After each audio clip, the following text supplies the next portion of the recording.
Break के बाद एक बार फिर से आप सभी का स्वागत है और अब बात करते हैं डोनाल्ड ट्रंप की। अमेरिका के 45वें राष्ट्रपति के रूप में आज वो शपथ लेंगे। अमेरिका में नवनिर्वाचित राष्ट्रपति के 20 जनवरी को शपथ लेने की परंपरा रही है और भारतीय समय के मुताबिक आज रात 10 बजे से मुख्य कार्यक्रम शुरू होगा।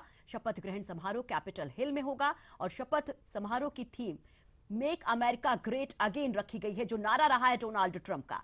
मुख्य न्यायाधीश जॉन रॉबर्ट्स ट्रंप को शपथ दिलवाएंगे। डोनाल्ड ट्रंप 2 बाइबल के साथ शपथ लेंगे और समारोह में 40 संगठनों के 8000 से ज्यादा प्रतिनिधि हिस्सा लेंगे। हिलेरी क्लिंटन, पूर्व राष्ट्रपति जॉर्ज बुश और जिमी कार्टर मौजूद रहेंगे। कई डेमोक्रेट सांसदों के समारोह में शामिल न होने की बात भी कही जा रही है। उन्होंने विरोध किया है समारोह का और ट्रंप का संबोधन करीब 20 मिनट का होगा और नेशनल प्रेयर सर्विस के साथ समारोह शनिवार को समाप्त होगा।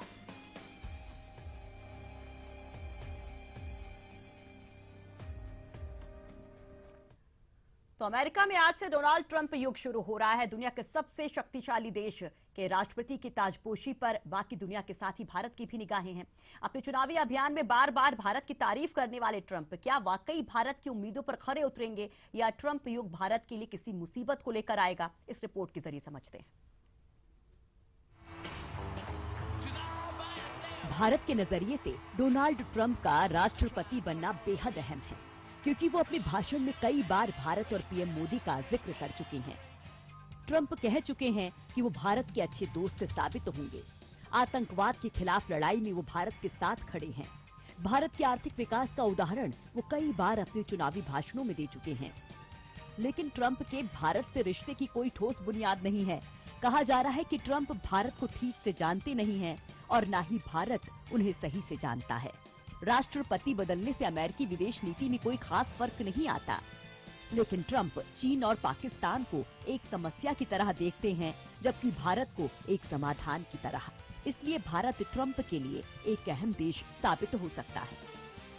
चीन और अमेरिका के बीच आपसी व्यापार लगभग 700 अरब डॉलर का है। सवाल है कि क्या ट्रंप इसकी कीमत पर भारत की मदद करेंगे?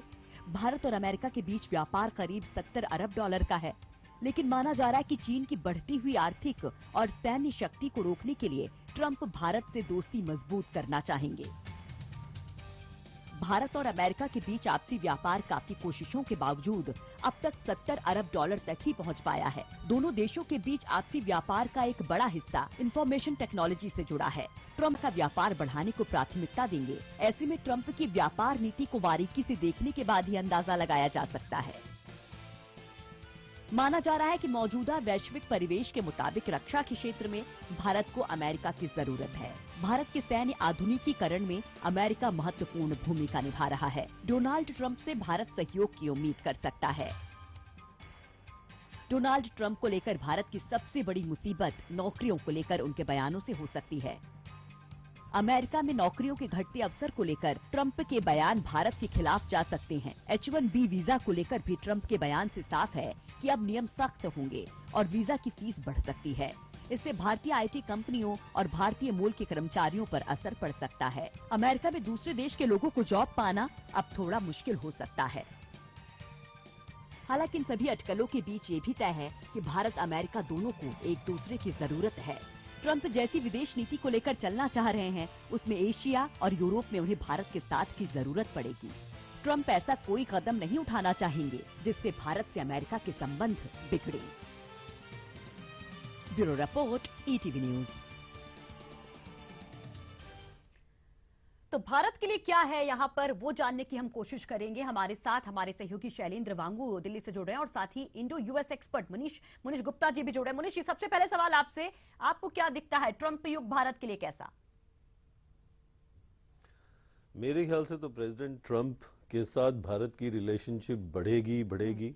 कम होने के कोई आसार मुझे तो दिखते नहीं है। इस बार आप देखें कि इस बार अमेरिकन कांग्रेस में 5 हाउस ऑफ रिप्रेजेंटेटिव्स में लोग चुन के आए हैं और एक सेनेट में चुन के आई हैं कमला हैरिस, जिससे ये अंदाजा लगता है कि हिंदुस्तानियों का अमेरिका में प्रभाव बढ़ रहा है। तो जब हिंदुस्तानियों का अमेरिका में प्रभाव बढ़ रहा है तो वहां के राष्ट्रपति को इस बात को ध्यान से देखना पड़ेगा और हिंदुस्तान के साथ रिलेशनशिप कायम रखनी पड़ेगी। हमने तो देखा है कि पिछले 32 साल में 16 साल रिपब्लिकन्स का एडमिनिस्ट्रेशन रहा और 16 साल डेमोक्रेट्स का। इसमें रिलेशनशिप ऑलमोस्ट जीरो से इतनी ऊंची बढ़ गई है। तो इस रिलेशनशिप को घटते हुए देखना तो लग नहीं रहा है। लेकिन रिपब्लिकन्स का जो रुख रहा है और ट्रंप का जो रुख है, क्या उसमें अंतर पाते हैं आप? देखिए, हिंदुस्तान में जब पिछला इलेक्शन हुआ था, एक नेशनलिस्ट प्रधानमंत्री चुन के देश ने खड़ा किया। आज अमेरिका में इलेक्शन हुआ है तो उसने एक नेशनलिस्ट प्रेसिडेंट दिया उस कंट्री को। ये तो हर देश में परिवर्तन जब आता है, उस देश के लोग कुछ अपनी अंदर की हालात देखकर एक नया लीडर इलेक्ट करते हैं। तो प्रेसिडेंट ट्रंप उसका एक रिप्रेजेंटेटिव है, जो अमेरिका में एक बदलते हुए बदलती हुई भावनाएं हैं। जिस तरह से हिंदुस्तान में चेंज आया था, तो मुझे नहीं लगता कि रिपब्लिकन एडमिनिस्ट्रेशन से बहुत अलग जाके प्रेसिडेंट ट्रंप कोई बहुत ही नई नीति अपनाएंगे, एटलीस्ट हिंदुस्तान के साथ। बाकी दुनिया के साथ कुछ चीजें लग रही हैं कि वो थोड़े से शायद रेडिकल या एक्सट्रीम होए, लेकिन जब तक एक आदमी अपना ऑफिस असूम नहीं कर लेता और पॉलिसी स्टेटमेंट पहले ही प्रेसिडेंट बन के नहीं देना शुरू करता और एक्शन नहीं लेना शुरू करता, तो बात में और एक्शंस में बहुत फर्क पड़ जाता है। लेकिन कई मुद्दे हैं जिस पर भारत की चुनौती काफी ज्यादा बढ़ जाती है। आउटसोर्सिंग का मुद्दा है जिसको लेकर बोल भी चुके हैं ट्रंप कई बार की उनके लिए पहली प्राथमिकता अमेरिका है, उस पर भी बात करेंगे। लेकिन फिलहाल रुक करते हैं शैलेंद्र का। शैलेंद्र, आज एक भव्य समारोह है, इसके लिए क्या कुछ जानकारी आपके पास? कौन कौन शामिल हो सकता है, कौन कौन से बड़े चेहरे?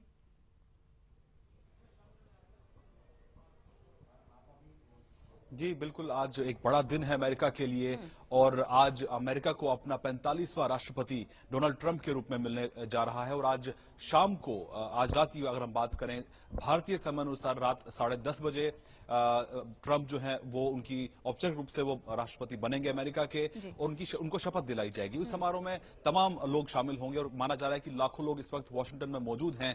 इस समारोह में कहीं ना कहीं इसका वो विटनेस करेंगे। और साथ ही साथ आपको ये भी बताना चाहूंगा कि ट्रंप के जो कुछ विरोधी हैं वो भी प्रदर्शन करेंगे। ऐसी जानकारी हमारे पास है कि करीब 30 ऐसे संगठन हैं जिनको इजाजत मिली है कि वो वॉशिंगटन में आज के दिन विरोध करेंगे और वो ये कह रहे हैं कि ट्रंप जो है वो हमारे राष्ट्रपति नहीं है। लेकिन ट्रंप के लिए सबसे बड़ा चैलेंज ये होगा कि वो सिर्फ अपने समर्थकों के नहीं बल्कि पूरे अमेरिका के राष्ट्रपति बन के दिखाएं। जो उन्होंने तमाम वादे किए हैं उस पर वो कितना खरे उतरते हैं, ये भी एक बड़ा सवाल है। बाकी कार्यक्रमों के बारे में भी जानकारी, लेकिन सबसे बड़ा सवाल ये है कि भारत के लिए क्या है। मनीष, यहाँ पर जैसे हम बात कर रहे थे, एक सिंपल सा सवाल कि निक्सन बनेंगे ट्रंप या फिर ओबामा साबित होंगे भारत के लिए?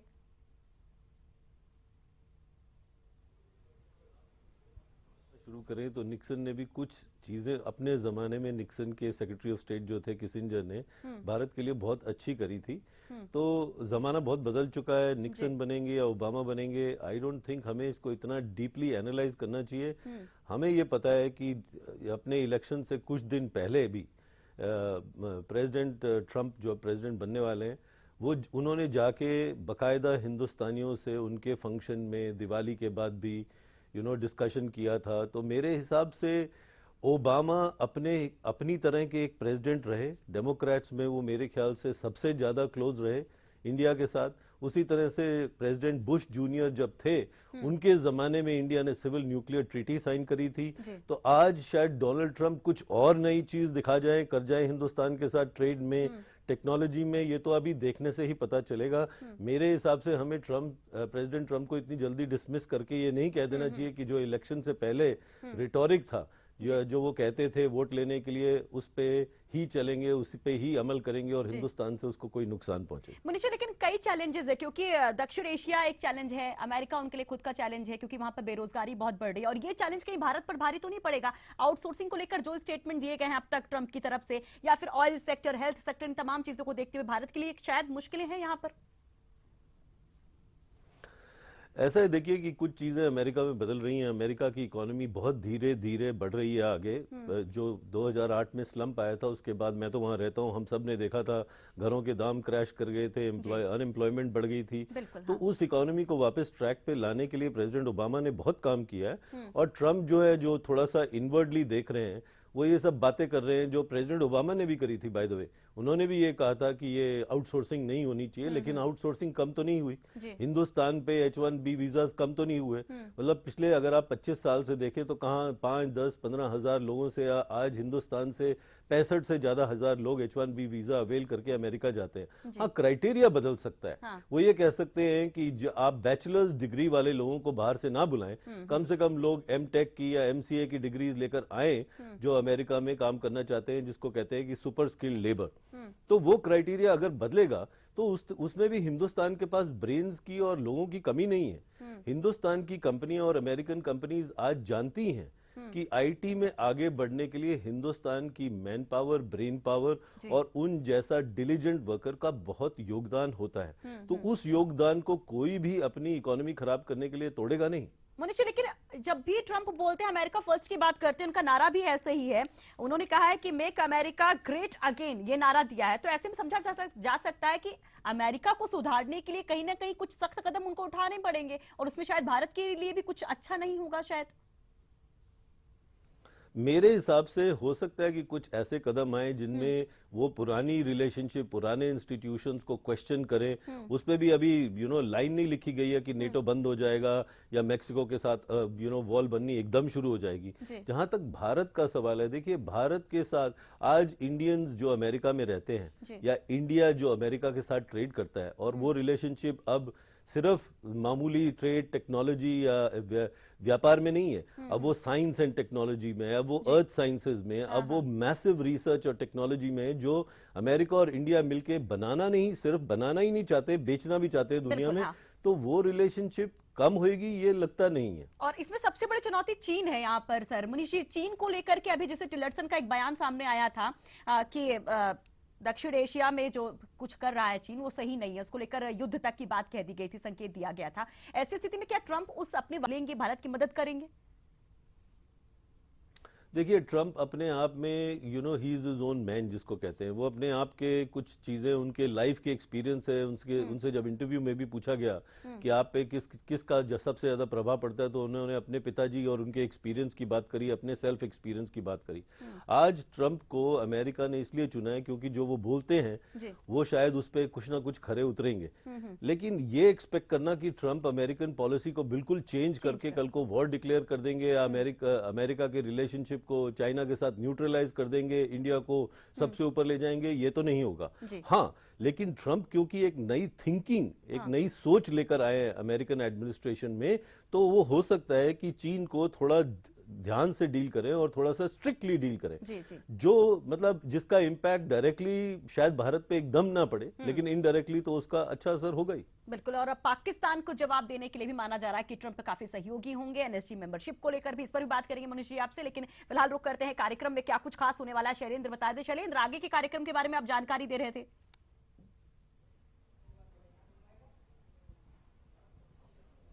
जी बिल्कुल, आज जो कार्यक्रम होगा उसके बाद ये माना जा रहा है कि आज ट्रंप कोई बयान नहीं दे सकते, अपनी स्पीच नहीं देंगे, और अगले हफ्ते कांग्रेस में उनकी जो स्पीच होगी वो दोनों जो हाउसेस हैं उनको संबोधित करेंगे, और वो एक ऐसा पहलू होगा जहां पर ये साफ हो जाएगा कि एक कैंडिडेट ट्रंप और प्रेसिडेंट ट्रंप के बीच में क्या फर्क है, ये उस भाषण से साफ हो पाएगा। हालांकि अपने बयानों में वो काफी कुछ कहते रहे, इससे पहले उन्होंने तमाम वादे किए हैं, ऐसे बातें भी कही हैं जो शायद मुमकिन ना हो, जैसे उन्होंने मैक्सिको को लेके कहा है, ईरान को लेके कहा है, और मुस्लिम वर्ल्ड को लेके कहा है। तो ऐसे में जो प्रेसिडेंट ट्रंप के तौर पर जो उनका बयान होगा उस पर सबकी नजर रहेंगी। फिलहाल ये माना जा रहा है कि अगले हफ्ते वॉशिंगटन में ही होने वाला है, कैपिटल बिल्डिंग में। लेकिन आपको बताना चाहूंगा इसमें सबसे अहम बात यह कि जो अमेरिका का दोहरा रवैया रहा है पाकिस्तान को लेकर, उस पर सबकी निगाहें रहेंगी, क्योंकि लगातार पाकिस्तान आतंकवाद को बढ़ावा देता रहा है, और भारत की कोशिश रही है कि पाकिस्तान को अंतर्राष्ट्रीय मंच पर अलग थलग किया जाए। तो ऐसे में ट्रंप के जो बयान है खासतौर से आतंकवाद को लेकर, आईएसआईएस को लेकर, तो अब देखना यह होगा कि आतंकवाद को लेकर पाकिस्तान का क्या रवैया बदलता है,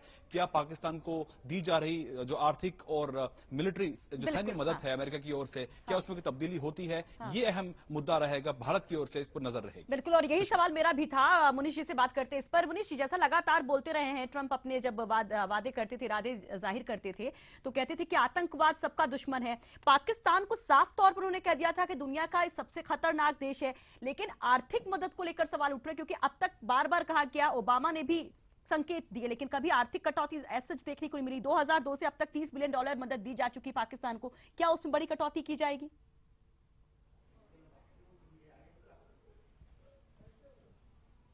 अफगानिस्तान के कॉन्टेक्स्ट में ऑलरेडी बदल चुकी है। अमेरिकन ट्रूप्स ने अफगानिस्तान से विड्रॉल करना शुरू कर दिया।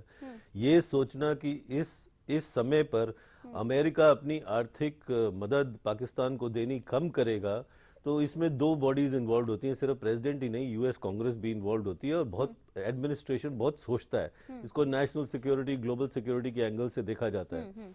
तो वो उस आर्थिक जो मदद है पाकिस्तान के साथ, उसके साथ कई चीजें अटैच्ड होती हैं, जो अगर ये बिल्कुल कम कर देंगे या हटा देंगे या बहुत ज्यादा कटौती कर देंगे तो फिर पाकिस्तान भी गड़बड़ कर सकता है। लेकिन पाकिस्तान पे ट्रंप भारी पड़ेंगे इंडिया की रिलेशनशिप के कॉन्टेक्स्ट में, ये मैं मानता हूं, क्योंकि अब कोई एक प्रेसिडेंट आया है जो एक्चुअली बोल रहा है, पहले प्रेसिडेंट्स ने भी बोला है, लेकिन वो ये कह रहा है कि मैं ये टेररिज्म जो मेरी कंट्री पे, अमेरिका पे होता है और इनडायरेक्टली और डायरेक्टली, वो टॉलरेट नहीं करूंगा, और उसका पूरा एडमिनिस्ट्रेशन उसका उसमें साथ देगा और पूरी कंट्री साथ देगी। वैसे भी अगर आप देखें दुनिया भर के जो टेररिज्म का इस समय महकमा चल रहा है, उसके अंदर लोग दुखी आ चुके हैं। अमेरिका के लोग तो बहुत दुखी आ चुके हैं, क्योंकि हमारी इकोनॉमी पे, हमारे लोगों पे इस पे डायरेक्ट असर पड़ता है। अमेरिका जो वॉर लड़ता है टेररिज्म का, उसके कंपेयर कोई नहीं करता।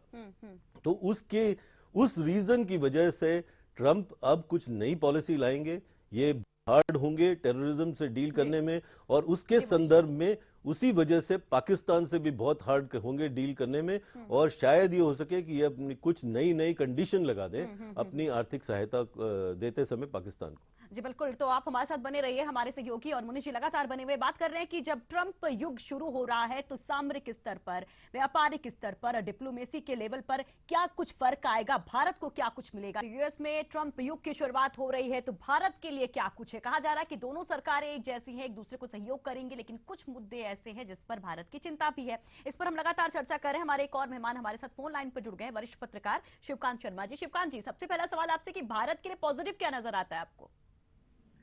देखिए, भारत के लिए पॉजिटिव ये नजर आता है कि भारत कुछ चीजों पर जो बातें सुनना चाहता है, कम साफ वो बातें करते हैं। जैसे आतंकवाद के विरोध की वो बात करते हैं, रूस के साथ दोस्ती की वो बात करते हैं, ये दोनों भारत के हक में है। वो एक तरह से प्रायोगिक विदेश नीति की बात करते हैं, जिसमें अमेरिका का भी फायदा हो, दूसरे देशों का भी फायदा हो, ये भी भारत के हित में है। वो बड़े बड़े व्यापार संगठनों और व्यापार संघों के विरोध में हैं, इंडिविजुअल सौदे की मांग करते हैं, सौदे की बात करते हैं, ये भी भारत के हित में।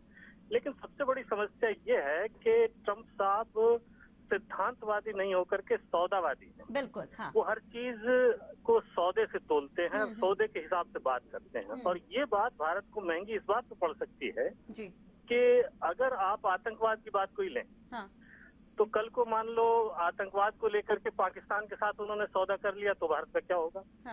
अगर पाकिस्तान की सरकार उनको कोई अच्छा सौदा ऑफर कर देती है तो वो पाकिस्तान के साथ भी सौदा कर सकते हैं। इसी तरह आप क्लाइमेट चेंज की बात को ले, जलवायु परिवर्तन की बात को, जलवायु परिवर्तन पे पूरी दुनिया एक तरफ सौदे की बात करते हैं। जी, यही बड़ा सवाल है कि ट्रंप जो कहते हैं कभी भी उससे पलट सकते हैं, कमिटमेंट की बात नजर नहीं आती उनके अंदर। क्या ये मुश्किल नहीं है भारत के लिए? और खास बात जैसे कि व्यापारिक स्तर पर देखा जाए, अर्थव्यवस्था के स्तर पर देखा जाए, एक बिजनेस माइंडेड है वो, जैसा कि अभी यहाँ पर शिवकांत जी भी कह रहे थे, ये मुश्किल है शायद भारत के लिए। यही तो मैंने शुरू में कहा कि वो सिद्धांतवादी नहीं, सौदावादी है, और एक सौदावादी आदमी के साथ आप किसी भी तरह से कूटनीति पर विश्वास, एक तो भरोसा नहीं कर सकते उसकी बात पे। जी शैलेंद्र, माफ कीजिएगा शिवकांत जी, मैं मुनीष जी से सवाल कर रही थी। मुनीष जी, आप क्या कहेंगे, क्योंकि वो कमिटमेंट पर टिके नहीं रहते हैं अपने।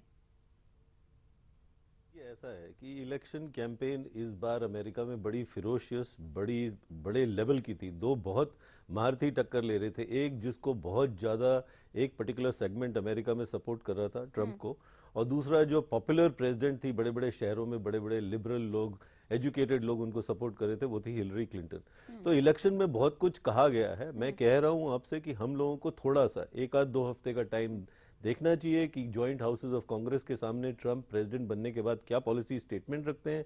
दूसरी बात, जहां तक सौदेबाजी की है, देखिए अमेरिका में आज तक किसी प्रेसिडेंट ने मॉडर्न एरा में, और स्पेशली ट्रंप जैसे आदमी से, तो आप बिल्कुल मतलब ये एक्सपेक्ट ही ना कीजिए कि वो टेररिज्म के नाम पे सौदा करेंगे। टेररिज्म के नाम पे सौदा करना, और वो भी प्रेसिडेंसी का, इस जमाने में अमेरिका में सुइसाइडल है। तो वो तो होगा नहीं। जहां तक सौदेबाजी बाकी चीजों की बात है, देखिए हर एडमिनिस्ट्रेशन का एक रुख होता है, हर प्रेसिडेंट प्राइम मिनिस्टर का अपना एक रुख होता है।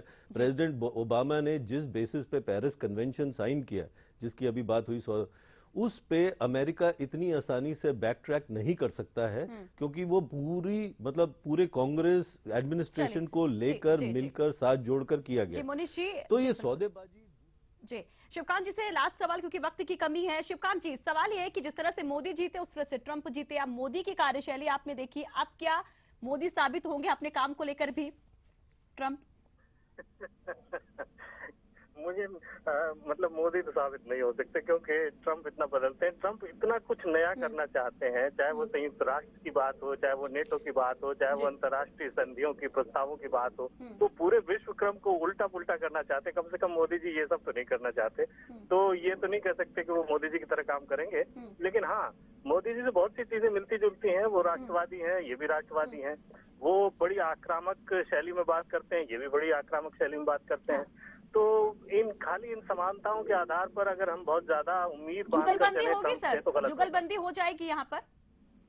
जुगलबंदी होना मुझे मुश्किल लग रहा है, क्योंकि ऐसे हालात में जब एक स्वभाव के आदमी हो ना, तो कई बार बहुत बड़ी टकराहट भी पैदा हो जाती है। तो जुगलबंदी से ज्यादा मुझे टकराव का खतरा है। जी, चलिए, बहुत बहुत शुक्रिया शिवकांत जी हमसे जुड़ने के लिए। मनीष जी, आपका भी बहुत बहुत शुक्रिया। शैलेंद्र, आपका भी बहुत बहुत शुक्रिया। तो कुल मिलाकर निकलता है कि कहीं पर हानिकारक है ट्रंप, तो कहीं पर थोड़ा सा फायदा भी उनसे मिल सकता है। पाकिस्तान और चीन को सबक सिखाने के लिए वो यहाँ पर सेहतमंद हो सकते हैं, लेकिन बाकी चीजों को देखा जाए तो हानिकारक हो सकता है। तो आज शाम को शपथ लेंगे डोनाल्ड ट्रंप। रात में ये कार्यक्रम होगा, जिसकी खास तैयारियां भी की गई हैं। दुनिया भर की निगाहें आज इस कार्यक्रम में रहेंगी, समारोह पर रहेगी। ट्रंप पर सबकी निगाहें हैं, क्योंकि अमेरिका से बहुत कुछ निकलता है, अमेरिका के राष्ट्रपति से बहुत कुछ तय होता है अंतर्राष्ट्रीय मुद्दों को लेकर के, और ऐसे में भारत की निगाहें भी ट्रंप पर।